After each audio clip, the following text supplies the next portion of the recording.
வணக்கம் நண்பர்களே. அமைச்சர் KN நேரு மேலே வழக்கு பதிவு பண்ண சொல்லி சென்னை உயர்நீதிமன்றம் உத்தரவிட்ட பிறகு திமுக தலைமை என்ன அதிர்ச்சியில் இருக்காங்கன்னா, KN நேரு மாட்டிக்கிட்டார், அது ஒரு பக்கம். ஆனால் இன்னும் தொடர்ந்து சிக்க இருக்கும் அடுத்தடுத்த துறை அமைச்சர்களின் ரகசியங்கள், ஃபைல்கள் எல்லாம் இந்த ED கைக்கு எப்படி போய் சேர்ந்தது? அவர்கள் வந்தது வருமான வரித்துறை சோதனை. ஆனால் அவர்களுக்கு கிடைத்தது லட்டு மாதிரி மற்ற மோசடி புகார்களுடைய ஆதாரங்கள், மற்ற மோசடிகளின் ஆதாரங்கள் அப்படி வச்சுக்கோங்க.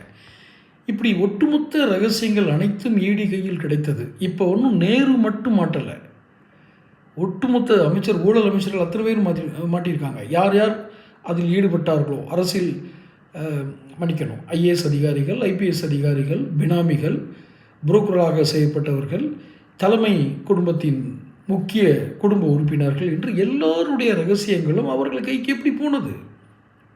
இது திமுக தலைமைக்கு பெரிய ஆச்சரியமாகவும் இருக்கிறது, நடுங்க விடுகிறது. இதை நான் ஏதோ பரபரப்புக்காக சொல்லலை.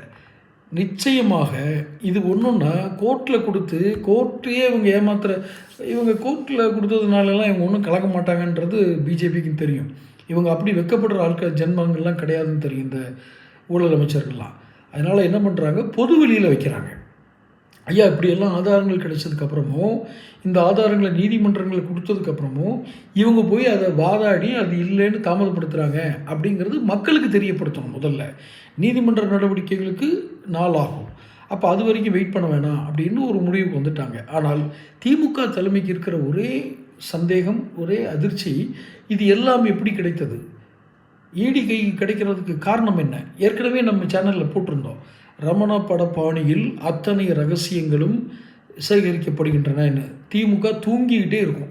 நம்மளை மாதிரி சேனலோட செய்திகளை அவங்க கவனிக்க மாட்டாங்க. அவங்க கவனிக்கிறதெல்லாம் வேறு ஏதாவது பார்த்துட்ருப்பாங்க. அதில் வருதா இதில் வருதான்னு. நம்ம சேனலில் கிடைக்கிற தகவல்கள் வந்து உண்மைங்கிறது நம்புறதே கஷ்டமாக இருக்கும்.